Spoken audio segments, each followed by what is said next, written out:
everybody, I'm Vera Stewart and welcome to the VeryVera Show. I'm joining you today from Mount Vintage in North Augusta, South Carolina. I'm at the home of Pat Eitland, and she is a master gardener. But not only that, she's an expert on doing garden tea parties. I am so excited. We have been looking forward to this show for an entire year. So we've got a lot to do today. We've invited the Women of Woodside Supper Club to join us, and even some of the spouses are coming. So we've got a lively group to have tea with us today. We're gonna learn about the 3 courses that you serve at a garden tea party. We're gonna talk about the types of tea and how to properly stir them. We're gonna do napkin folds with Pat. We've got so much education, but a lot of fun. And in Vera's Corner today, we're gonna do Tea 101 to learn a little bit more about tea service. So we've got a lot to do. I cannot wait to introduce you to Pat and see all of our guests coming in. So let's go see Pat.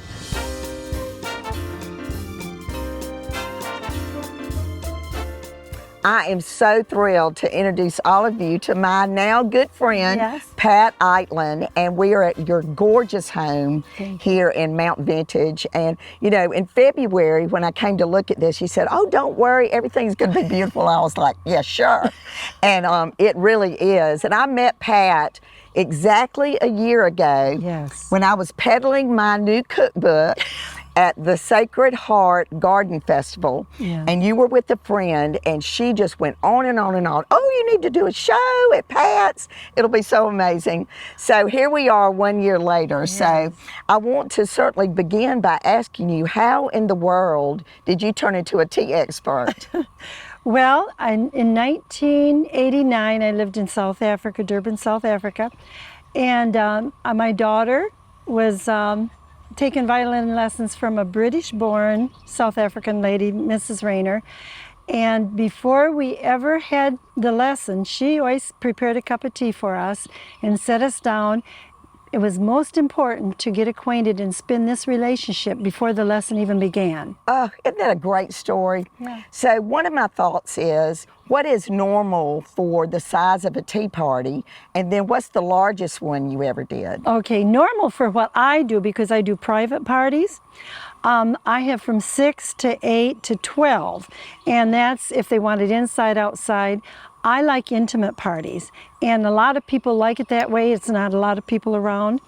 The largest I did was last year, the day after I met you. That's right. I had been working for 3 months, 2 months training 20 hostesses.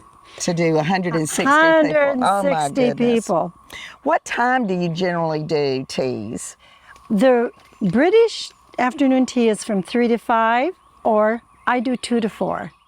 Well, and we've got guests coming today. The Women of Woodside Supper Club is going to join us, and they should be here in just a few minutes. But what is the normal dress code for a tea party? Dress up. It's a special occasion. It should be special. There's no blue jeans, no tennis shoes. It should look nice, because I've even found with children, when they know they're dressed up for occasion, they behave accordingly. I love to think about how beautiful the actual setup always looks at a tea party, you know, just thumbing through different books about tea parties, getting ready for this myself. Where have you collected all of your beautiful sets of china? Years ago, I started at Goodwill's garage sales. Actually, my first teapot I ever got was at a Goodwill, and I have it in there setting out, a special teapot. And just through the years, I've collected, and not a certain color, just I look and say, I love it. And I'll do crystal or whatever, and people get rid of things, and that's how I do it. Well, tell us a little bit about the actual menu. Okay, the menu I put together this afternoon is a 3-course menu. And each course has 3 items. I added a few extra today. Yeah, of course you did. I'd say the hardest thing about putting a menu together is choosing the food, because there's so many varieties. But I try to do a couple British items in it, but I have a hard time limiting. Well, and we're going to talk about that as we do each of the courses, but tell us a little bit about the tea. Okay, the tea I use it's called tisane. And it's a rooibos South African tea, but tea itself is one bush and it's called the Camellia sinensis. Okay. I have one of the trees out there and all tea comes from that. And it's the black and oolong and green. Black means that it's fermented, oolong means it's partially fermented, and green means it's not fermented. And all tea comes from that plant. It's just wow. processed differently. Okay, well, I also know you have to stir it a certain way. Yes, you do. You stir it from 12 o'clock to 6 like you're rocking in a boat. Okay, well, that's a good analogy. Well, you have done so much work, Pat. I'm so impressed with your garden, and I think I hear some of the guests starting to come, so why don't we get up and maybe greet them at the gate? That's wonderful. Let's do Okay, it. all okay. right. Good afternoon. Welcome to my garden. Oh, how festive. I love it. Just to enjoy yourself Thank you today. so much. I'm just so excited. We should dress like this all the time.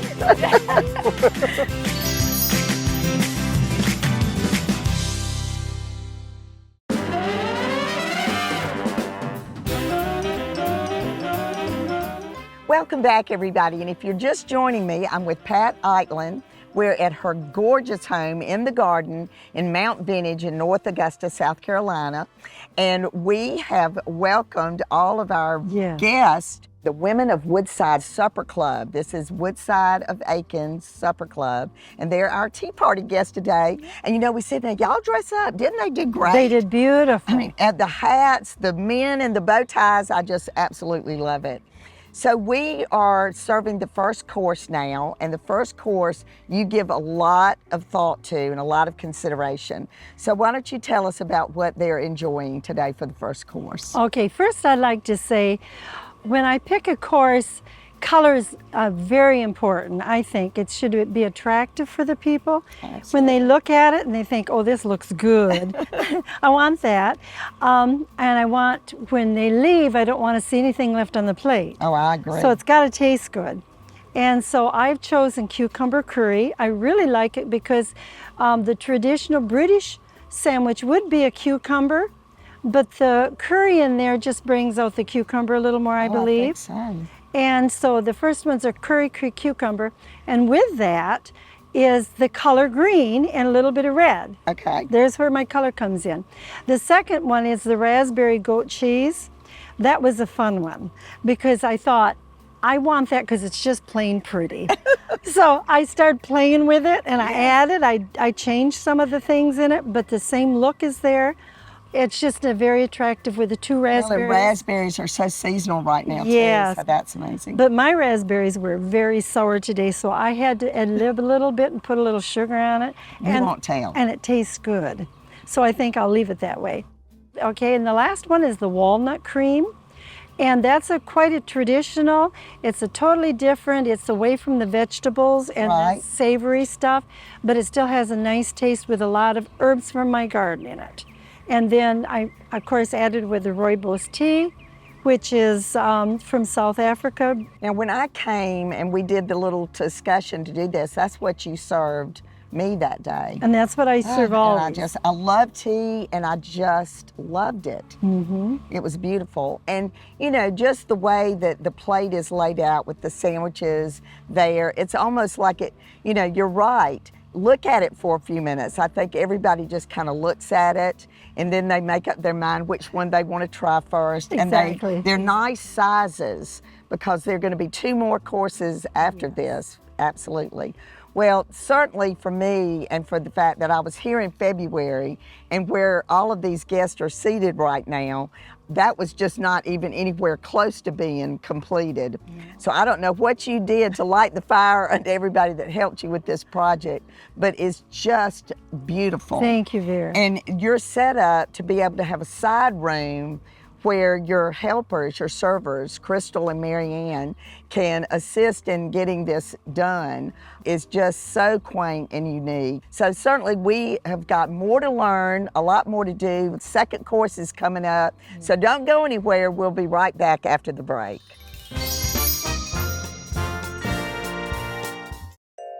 Vera's Corner is brought to you by Tax Slayer. What makes one tea different from another? Well, in Tea 101 today, I'm going to go over some of the differences so you can choose the one that suits you the best. All types of tea come from the same plant, the Camellia sinensis. Whether they are white, green, oolong, or black depends on the processing. Different flavor profiles are caused by the growing conditions and geography. Black tea is the one most common teas in the West. Black tea receives the most oxidation and is then dried, which gives it unique brown and black leaves. Properly steeped black tea has a robust flavor. Green tea is another commonly steeped tea. Green tea is withered only slightly after being plucked. The oxidation process is stopped quickly by rapid heating the leaves. Green teas tend to have a more subtle flavor. Oolong tea is allowed partial oxidation.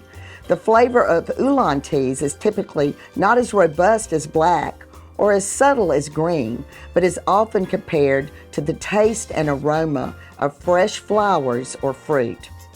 White tea is the most delicate of all teas.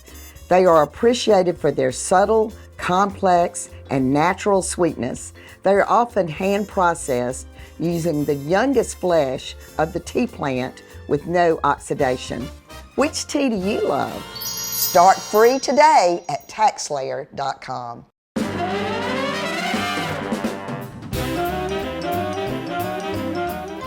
Welcome back, everybody. And Pat, that nice breeze on this sunny day is just amazing. I hope you enjoyed Vera's Corner. You know, Pat could actually do an entire segment on the education of teas, but we just threw that little bit in that we thought would be fun. But we're on the second course now, and as I have described earlier, Pat had me as her one-on-one special guest when we did the site visit for this. And this was probably my favorite course. Oh, good. So tell us about the food for course 2. Okay, I decided to make this scone. It's a scone. It's the white chocolate and cranberry scone. I decided to make it again because you liked it so well. And it was given to me by a friend in Minnesota, her recipe, so I used that. So it's served with homemade strawberry jam and mock Devonshire cream. Now it's called mock Devonshire cream because Devonshire cream comes from Devon, England, and we don't have the Jersey cows or there's Jerseys and Guernseys. We have them on the farm, but they sound so much alike.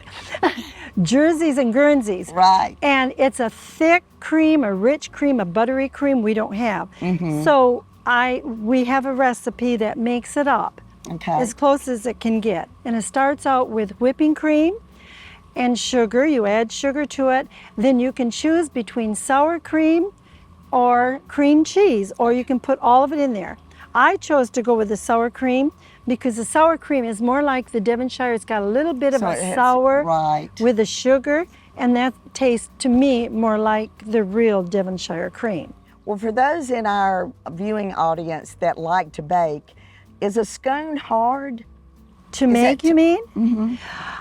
I think it takes some time. So this is one of those things that over time you begin to understand the chemistry and the way the dough feels and that sort of thing. You can beat it so long it becomes tough and down, or you can toss it over like I tossed it, and I don't use a beater, I use my hand.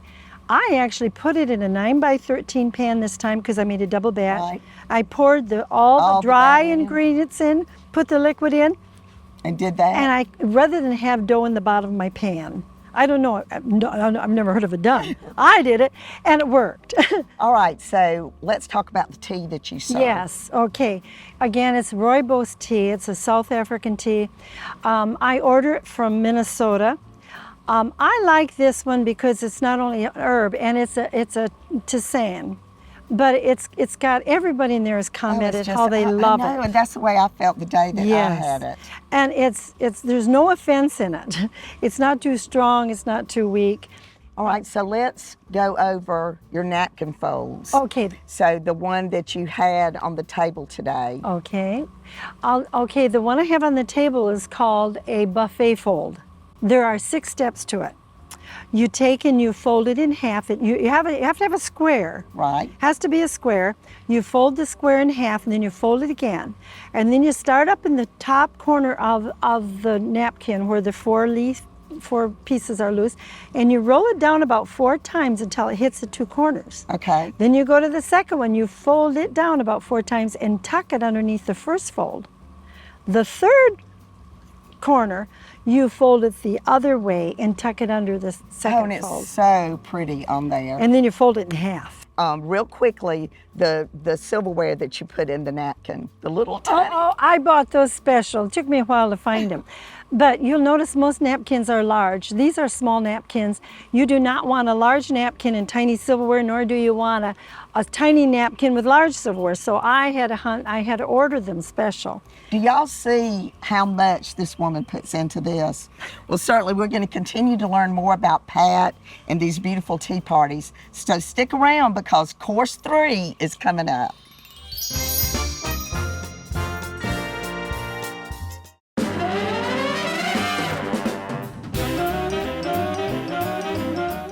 Welcome back, everybody. And it just keeps getting better and better, Pat. I keep thinking I like one course, and then the next course comes out, and I like it even better. Okay. So the last course that you served is for the sweet tooth folks, right? Absolutely. So tell us a little bit about each of these specialty desserts that you made. Okay, I try to follow through as I did with the first and second course with color. So there's a lot of variety in color. So I chose the chocolate lava tarts, and it's divided into 2. I thought you were going to say it's divine. I hope it is for everybody. It is. It's a chocolate crust that is made out of cocoa. It's loaded with chocolate, that's all it is. And the middle tastes like fudge. And it's real thick. And of course I put whipped cream on top and a mint from my garden to make it, to dress it up a little bit. And I like this one. It's really hard. I love when my husband walks through the kitchen and goes, oh. The whole thing. Oh, my dear man. So the second one is the mini wild blackberry cake. And I saw a blackberry in the garden. I just bought that plant and I've eaten 3 off it, and they're mammoth. But in Minnesota, I had wild blackberries that grew and raspberries. Wow. And I would go out and I made jam out of them. Well, this cake, I decided I wanted to use my wild blackberry jam to flavor the cake. Oh, wow. So I experimented with a couple hints you gave me before on cakes. And so I put that in there, and then I thought, what kind of a frosting? Well, I ended up putting almond in the frosting because I felt that accented a little bit. And then I wanted a black raspberry on the top. Again, the black raspberries didn't have that much flavor. So I took my wild blackberry jam and soaked it, my berries, in that for several hours to pick up the flavor. And then I dented my cake, put it in the middle, and it worked. So what's next? My next one is a lemon tart. You would usually use lemon with your second course with the scones, but I don't want to repeat myself, so I made tarts out of that. So it's just a homemade lemon tart. And then I made sweetbreads. Now the sweetbreads are 4 different kinds, and I did that because I just wanted to bake them for you. Because I have a Jamaican banana bread. Oh, wow. And it's really good. And I made lavender, because I have lavender in my garden. I made lavender shortbread, regular shortbread, and then I made a pineapple bread, sweet bread. So I've got 4 breads. And then the grand finale. I always call it, at my teas, I always call them, this is my grand finale. I bring something else extra besides the third course. And I've chosen the creme brulee. And the creme brulee is a combination of cream and eggs, and you put them in water after you've mixed them up, and you put them in an oven, and the water comes up halfway, and then you just let it gradually thicken the eggs within the cream, and then you burn the top. That's the fun part. Oh, that's the fun part. I love it. the guests have been so complimentary. Everybody has just oohed and awed. And like me, just about the time you think you've chosen your favorite, then something else comes and it's even better. And Pat has been gracious enough to share some of her recipes with us. So those will be available on our website at VeryVera.com. So for all of you that love tea parties, but also for those of you that are gardeners, certainly this is amazing. But if you're looking for a way to get some of the plant materials that Pat has here today, I want to recommend Go Buy Plants. And we've got a special code for a discount that you can use to get. She got a hydrangea, you got an azalea, and butterfly plant. and butterfly plant. All this came to her door. The packaging is amazing. Yes. It was easy to unpack. It was. And then certainly for those of you that are maybe thinking about retirement and where to go, I can tell you Pat and her husband highly recommend Mount Vintage. love it. The guests today are from Woodside Plantation in Aiken. That's a great area as well. So give that some consideration. And I want to thank all of our guests today for being with us, Yes. for dressing up, for looking great. And as I always say on the Very Vera Show, Pat, no matter what you do it in good taste. And you have nailed that today. Thank so you. thank you so much. And for the rest of you, come back and see us again next week.